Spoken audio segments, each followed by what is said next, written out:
Les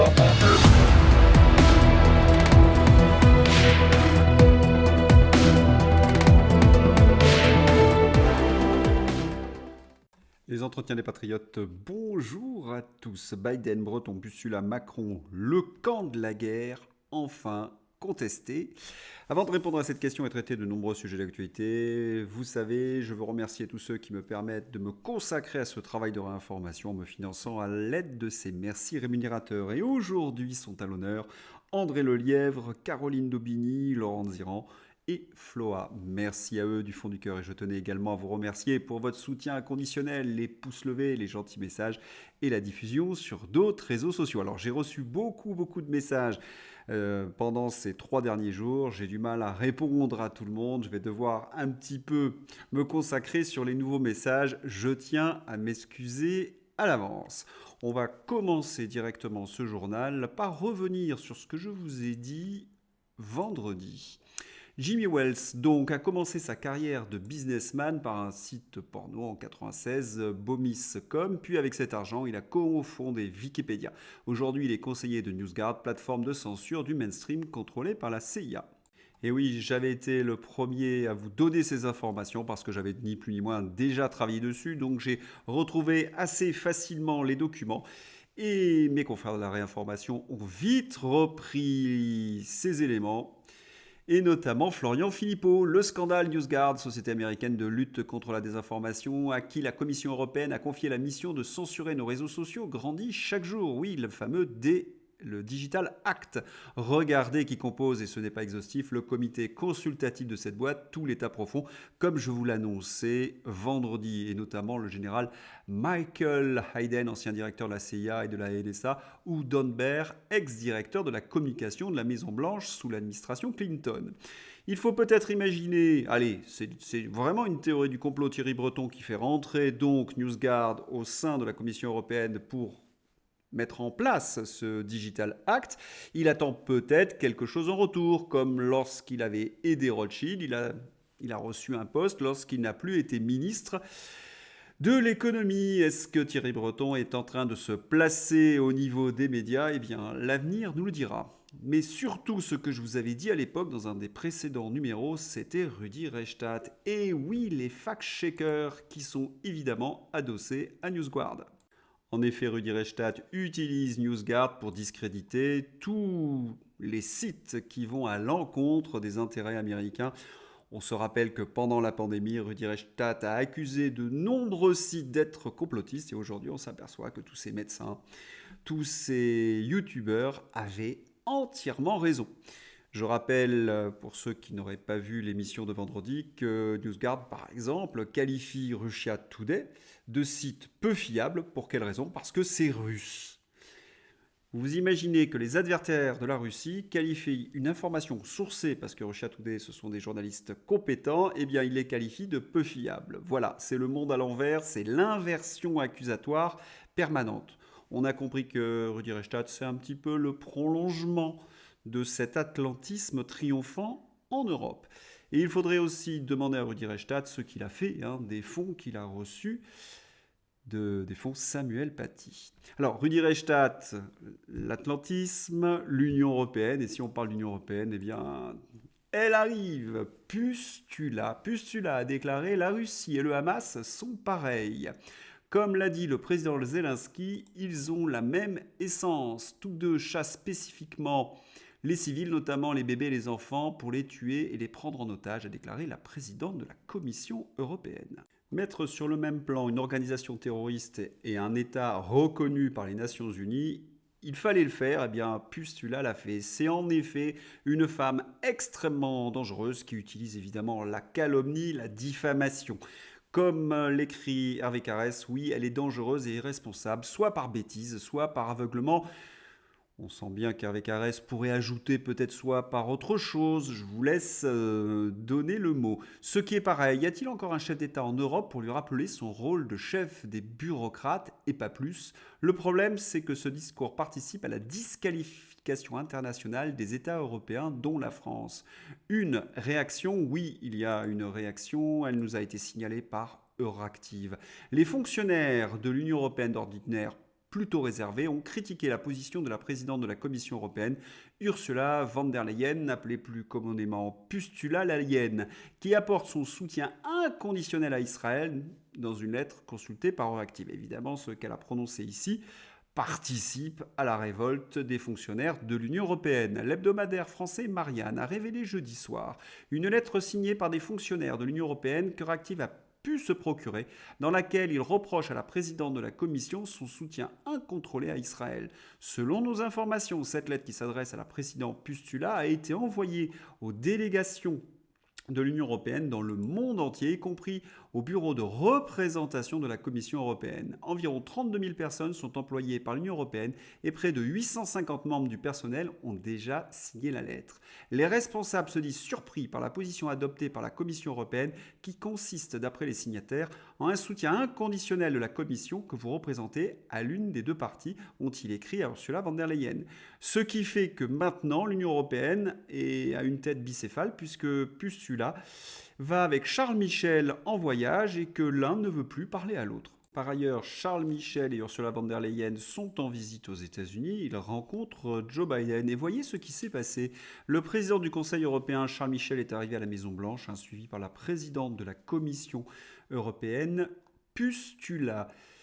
Eh bien, Charles Michel et von der Leyen s'entretiennent avec Joe Biden séparément. Oui, ils ne se supportent plus et Pustula n'a pas du tout apprécié d'avoir été tensé par Charles Michel. Je vous l'avais annoncé dans un précédent entretien. Les discussions devraient être suivies d'un communiqué commun, donc ça va être géré par les fonctionnaires de l'Union européenne, mais aucune conférence de presse n'est prévue.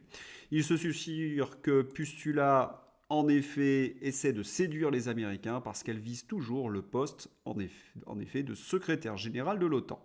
Et si on veut une image qui résume le tout, eh bien c'est le sénile Joe Biden qui tripote les mains de Pustula. Oui, les deux, ils s'entendent comme larron en foire. Nous avons eu également une sortie sur Joe Biden tout à fait étonnante de l'ancien président de la République française, François Hollande. Oser sortir que Biden est le meilleur président qu'ait eu les USA, oui, c'est à se pincer. Dire que ce type est une catastrophe bien en dessous de la réalité.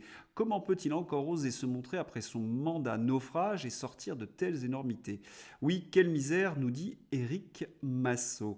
Par contre, il pointe du doigt Benjamin Netanyahou, qui aura des comptes à rendre après le conflit entre Israël et le Hamas, juge François Hollande, qui salue l'action de Joe Biden, le meilleur président des États-Unis depuis longtemps.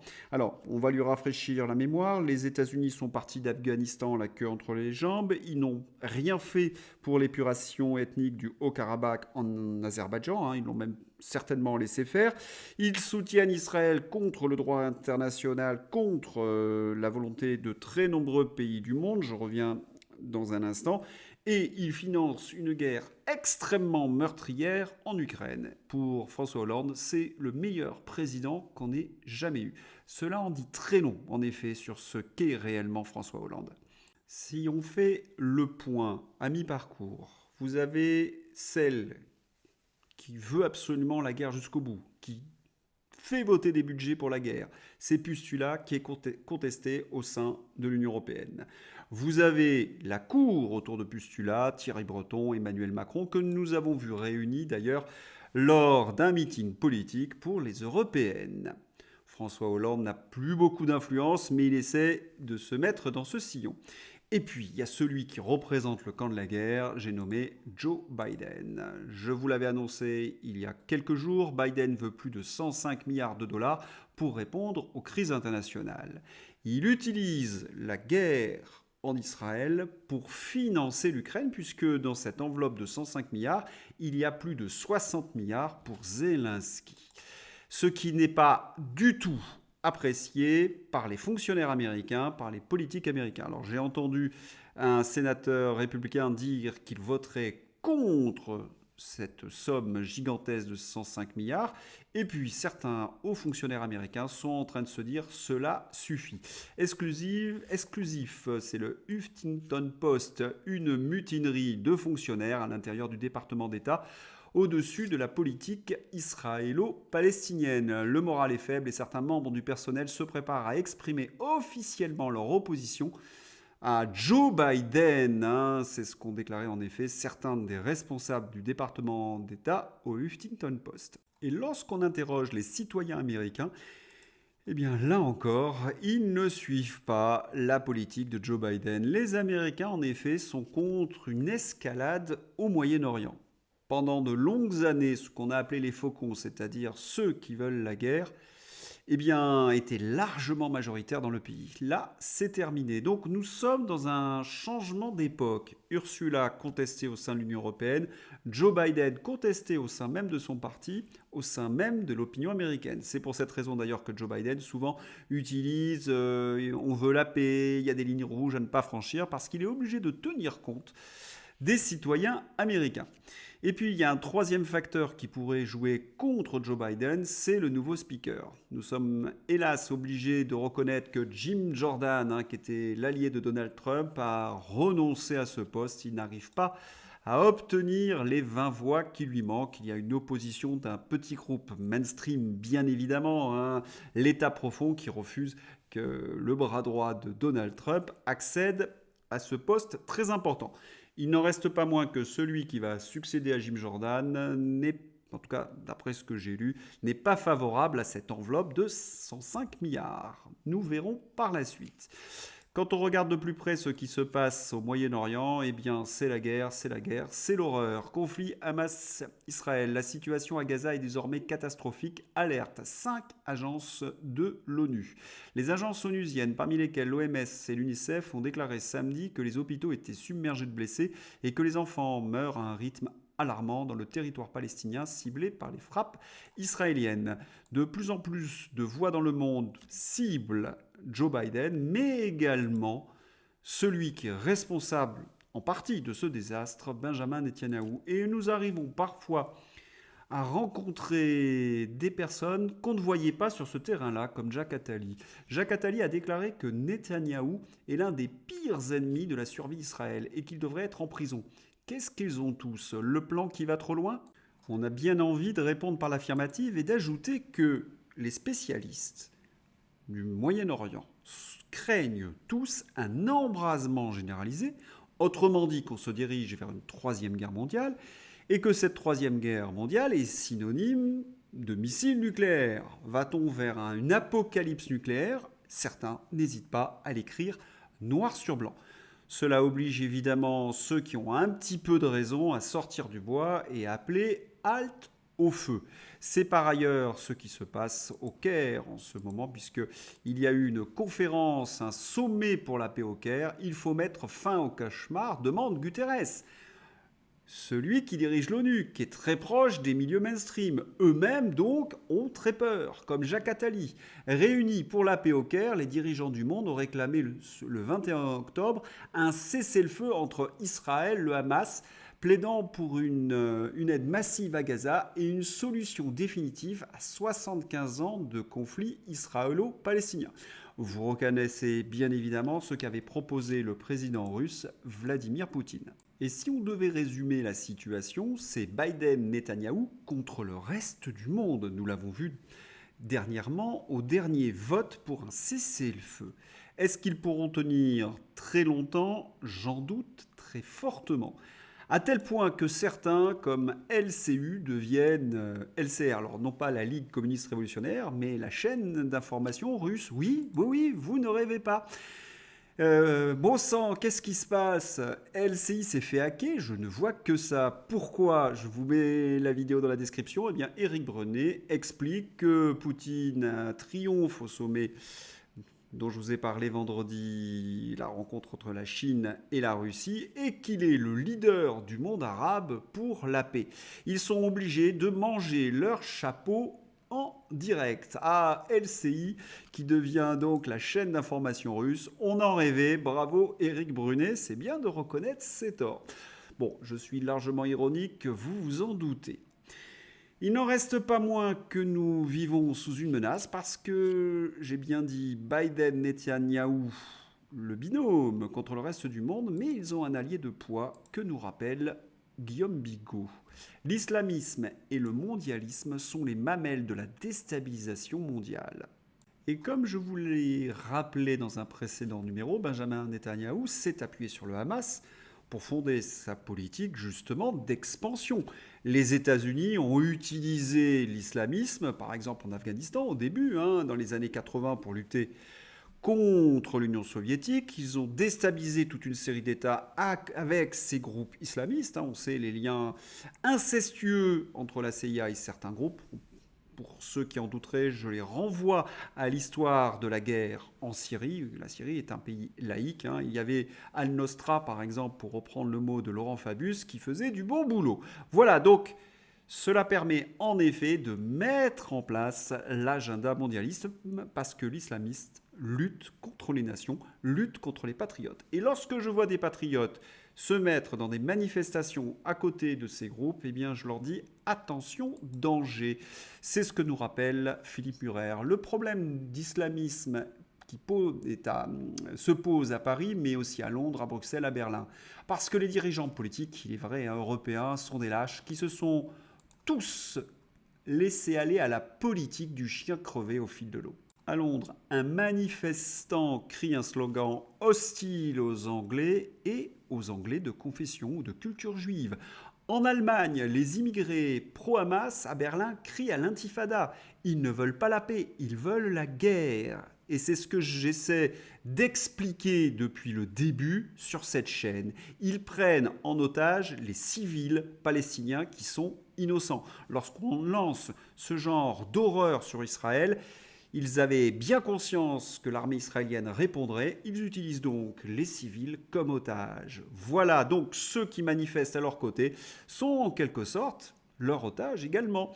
Ils appellent au djihad islamique et le font au cœur de l'Europe avec des attaques contre la police, des lancers de cocktails Molotov et des destructions. En France, c'est la peur qui règne, même chez ceux qui s'affichent pourtant avec ce genre de groupuscule. Pensez à Marine Tondelier. Je rêve d'un monde où je pourrais manifester pour le peuple palestinien, le peuple israélien et pour la paix sans être amalgamé à des gens qui crient Allah Akbar, place de la République hier, ce qui est débile et choquant. Sur le fond, je suis tout à fait d'accord. On aimerait manifester pour défendre le peuple palestinien, pour défendre le peuple israélien et pour la paix.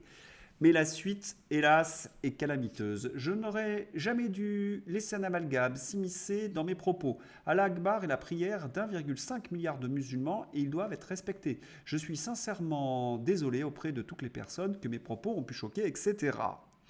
Ce sont des gens qui nous expliquent que la laïcité est une chose très importante, mais là, la laïcité, il n'y a plus personne. Et Guillaume Bigot, évidemment, règle son compte à Marine Tondelier, si je puis me permettre, de manière avec des mots, bien sûr. Et la soumission, ça se passe comment chez les Verts ? Qui peut se sentir blessé à part de gros islamistes ? Qui peut empêcher nos compatriotes musulmans de pratiquer paisiblement leur culte ? Qui ? L'islamophobie est un racisme imaginaire. Tâchez de ne pas l'oublier et de ne pas céder à la propagande de nos ennemis. Et puis j'aimerais entendre Marine Tondelier sur ce genre d'événement. La statue de la Vierge de la Flotte contraire à la laïcité, selon le Conseil d'État, elle devra être démontée. Le gouvernement des juges gauchistes se transforme en dictature absurde qui efface nos racines. Là, on n'entend pas les Verts, on n'entend pas la France insoumise parce qu'ils sont tout à fait d'accord. Par contre, aller brailler des slogans avec des fanatiques, cela ne les dérange pas. Allez, on va terminer ce journal par une note optimiste.